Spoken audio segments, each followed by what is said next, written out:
അപ്പോൾ വേറൊരു ക്വസ്റ്റ്യനോട് പോവാം. 1 വർഷമായി ഞാനൊരു റിലേഷൻഷിപ്പിലാണ്. ഇത് ടോക്സിക് ആണോ അല്ലയോ എന്ന് എനിക്ക് അറിയില്ല. ഞാൻ എന്ത് ചെയ്താലും അവന് പ്രശ്നമാണ്. ഓൺലൈൻ കണ്ടാൽ, ഫ്രണ്ട്സിനോട് സംസാരിച്ചാൽ എല്ലാം പ്രശ്നം. കുറേ ശ്രമിച്ചു, മാറുമായിരിക്കും എന്ന് വിചാരിച്ചു, പക്ഷെ ഇല്ല. പുള്ളി ഇടയ്ക്ക് ചെയ്ത നല്ല കാര്യം ഓർക്കുമ്പോൾ ഇത് കണ്ടില്ലെന്ന് വെക്കാൻ തോന്നും. ഞാനിപ്പോൾ ഇത് വേണ്ടെന്ന് വെച്ചിട്ട് പോയാൽ അവന് സങ്കടമാവുമോ, ഒറ്റയ്ക്കാകുമോ എന്നൊക്കെ എൻ്റെ മനസ്സിൽ ഒരു പേടി. പലപ്പോഴും റിലേഷൻഷിപ്പുകളിലെ തുടക്ക സമയങ്ങളിലൊക്കെ ഇങ്ങനെ ഹസ്ബൻഡ് അല്ലെങ്കിൽ ബോയ് ഫ്രണ്ട് ഭയങ്കര ഒരു കൺട്രോളിങ് ബിഹേവിയർ കാണിക്കുക. ഈ റിലേഷൻഷിപ്പിൽ നമ്മൾ ഉള്ളത് കൊണ്ട് നമുക്ക് ഡിസ്ട്രെസ് ഉണ്ടാവുക. നമ്മൾ എന്തെങ്കിലും ഒരു റിലേഷൻഷിപ്പിലായി, ഏതൊരു കൈൻഡ് ഓഫ് റിലേഷൻഷിപ്പ് ആണെങ്കിലും അതിനകത്ത് നമ്മളൊരു റിലേഷൻഷിപ്പിലാണെന്നുണ്ടെങ്കിൽ അയാളുടെ കൂടെ പോകുമ്പോൾ കുറച്ച് സമാധാനവും സന്തോഷമൊക്കെ കിട്ടണം. ഇതൊന്നും നമുക്ക് കിട്ടുന്നില്ല. ഇവരുടെ കൂടെ പോവണല്ലോ എന്ന് ആലോചിക്കുമ്പോൾ തന്നെ നമുക്ക് ബുദ്ധിമുട്ടാണ്. ഇവരുടെ കൂടെ പോയി കഴിയുമ്പോൾ നമുക്ക് ബുദ്ധിമുട്ടാണ്. എന്നിട്ടും നമ്മൾ വിചാരിക്കുകയാണ് ഞാൻ ഇട്ടിട്ട് പോകുന്നു കഴിഞ്ഞാൽ ബാക്കിയുള്ളവർക്ക് ബുദ്ധിമുട്ടാവുമോ, ആ മറ്റേ ഓപ്പോസിറ്റ് നിൽക്കുന്ന പാർട്ട്ണർക്ക് ബുദ്ധിമുട്ടാവുമോ എന്നുള്ള രീതിയിൽ നമ്മൾ ഈ റിലേഷൻഷിപ്പിൽ തന്നെ നിൽക്കുക. അതിലേക്കാണ് നമ്മൾ ട്രോബ ബോർഡ് എന്നുള്ള രീതിയിലേക്കൊക്കെ അപ്പോഴത്തേക്ക് അത് മാറി. അപ്പോൾ നമുക്ക് സന്തോഷം കിട്ടുന്നില്ല, നമ്മളിങ്ങനെ എല്ലാത്തിനും കൺട്രോൾ ചെയ്യുന്നു, നമ്മളായിട്ട് അംഗീകരിക്കാനോ അണ്ടർസ്റ്റാൻഡ് ചെയ്യാനോ ഒന്നും പറ്റുന്നില്ല എന്നുണ്ടെങ്കിൽ പിന്നെ എന്തിനാണ് ആ റിലേഷൻഷിപ്പ് കൊണ്ടുപോകുന്നത്, എന്താണ് ആ റിലേഷൻഷിപ്പ് കൊണ്ട് പിന്നെ ഉദ്ദേശിക്കുന്നത്? അപ്പൊ അങ്ങനെ ബുദ്ധിമുട്ടാണെന്നുണ്ടെങ്കിൽ അതൊരു ടോക്സിക് റിലേഷൻഷിപ്പ് ആണെന്നുള്ള രീതിയിൽ നമ്മൾ അതിനെ ഐഡന്റിഫൈ ചെയ്ത് മനസ്സിലാക്കി പീസ്ഫുൾ ആയിട്ട് നമ്മൾ ആ റിലേഷൻഷിപ്പിൽ നിന്ന് പോരണം.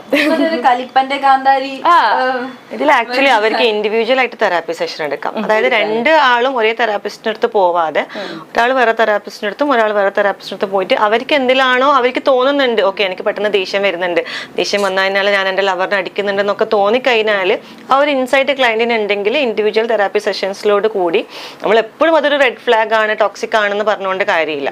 അപ്പം അവർക്കത് മനസ്സിലാവുന്നുണ്ട്, എനിക്ക് വർക്ക് ഓൺ ചെയ്യാൻ പറ്റുന്ന കാര്യമാണെന്നുണ്ടെങ്കിൽ അത് റെഡിയാക്കി എടുക്കാനാണ് ശ്രമിക്കേണ്ടത്. അപ്പോൾ ഒരു റിലേഷൻഷിപ്പിൽ എന്തെങ്കിലും ഒരു പ്രശ്നം വന്നു കഴിഞ്ഞാൽ അത് ഒഴിവാക്കി പോവാന്നതിലുപരി ഓഫ്കോഴ്സ് അത് ഒരു ഭയങ്കര ടോക്സിക് ആണെന്നുണ്ടെങ്കിൽ നമ്മളത് ചെയ്യണം. എന്നാലും അതിൽ വർക്ക് ഓൺ ചെയ്യാനുള്ള ഒരു ഹോപ്പും കാര്യങ്ങളൊക്കെ ഉണ്ടെങ്കിൽ ഓൺലൈൻ കണ്ടാൽ പ്രശ്നം, ഫ്രണ്ട്സിനോട് സംസാരിച്ചാൽ പ്രശ്നം, ടോക്സിക് ലെവലിലോട്ടാണ്. ഇത്ര ഇൻഫർമേഷൻസിന് വെച്ചാൽ നമുക്ക് ഒന്നും പറയാനൊന്നും പറ്റൂല. നമ്മൾ പറഞ്ഞ പോലെ ഒരു തെറാപ്പിസ്റ്റിന്റെ ഒക്കെ അടുത്ത് പോയിട്ട് ഇപ്പോൾ എന്താണ് പ്രശ്നം, ചിലപ്പോൾ ഈ പറയുന്ന ആളുടെ ബാക്കി എന്തെങ്കിലും ഡീറ്റെയിൽസ് ഒക്കെ വരാനുണ്ടാവും. അപ്പൊ അതൊക്കെ അറിഞ്ഞ് എന്താണ് പ്രശ്നം എന്ന് മനസ്സിലാക്കി ഒരാൾക്ക് സംസാരിക്കുന്ന സമയത്ത് ഒബ്വിയസ്ലി അവര് മറ്റുള്ളവരെ കുറ്റപ്പെടുത്തി സംസാരിക്കാനുള്ള ഒരു ടെൻഡൻസി ആയിരിക്കും കൂടുതൽ. അപ്പം കപ്പിൾ തെറാപ്പി സെഷൻസ് എടുക്കുമ്പോഴും ചിലപ്പോൾ ഹസ്ബൻഡ് വൈഫിനെ കുറ്റം പറയും. അപ്പൊ നമ്മൾ ഇൻഡിവിജ്വൽ ആയിട്ട് സംസാരിക്കുന്നത് അതുകൊണ്ടാണ്. അപ്പൊ അവര് ചിലപ്പം അവരെ കുറെ കാര്യങ്ങൾ ഹൈഡ് ചെയ്തിട്ടായിരിക്കും സംസാരിക്കാനൊക്കെ ചാൻസ്.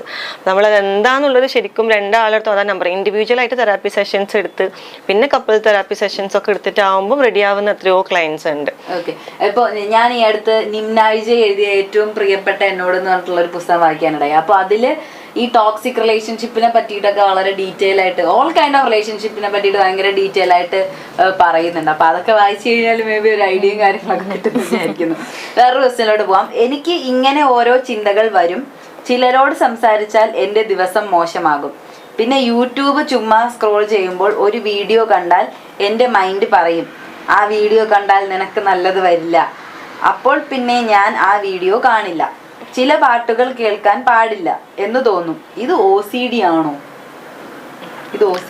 OCD-യിൽ വരുന്ന ഒരു മാജിക്കൽ തിങ്കിങ് എന്നുള്ള ഒരു സാധനമുണ്ട്. അപ്പൊ അതിൽ വരുന്ന കുറച്ച് കാര്യങ്ങളാണെന്ന് തോന്നുന്നു പറഞ്ഞത്. അതായത് ഇപ്പൊ നമ്മള് യൂഷ്വലി പറയൂലേ, കറുത്ത പൂച്ച മുന്നിലോട്ട് ചാടിക്കഴിഞ്ഞാൽ നമ്മൾ ആ ദിവസം മോശമായിരിക്കും, അല്ലെങ്കിൽ വൈറ്റ് ഡ്രസ്സ് ഇട്ട് കഴിഞ്ഞാൽ, ഇപ്പൊ ഞാനൊരു വൈറ്റ് ഡ്രസ്സ് ഇട്ടിട്ട് പുറത്ത് പോകുന്ന സമയത്ത് 2-3 തവണ ഞാൻ വഴുതി വീഴോ അല്ലെങ്കിൽ അതൊരു ആക്സിഡന്റ് ആയെന്ന് വിചാരിക്കാം. അപ്പൊ ഓട്ടോമാറ്റിക്കലി ഞാൻ വിചാരിക്കുന്നത് ഓക്കെ ഈ വൈറ്റ് ഡ്രസ്സ് ഇടുന്നതിനെ കൊണ്ടാണ് എനിക്ക് ഈ എന്തോ ഒരു ആക്സിഡന്റ് സംഭവിക്കുന്നതെന്ന് വിചാരിക്കാം.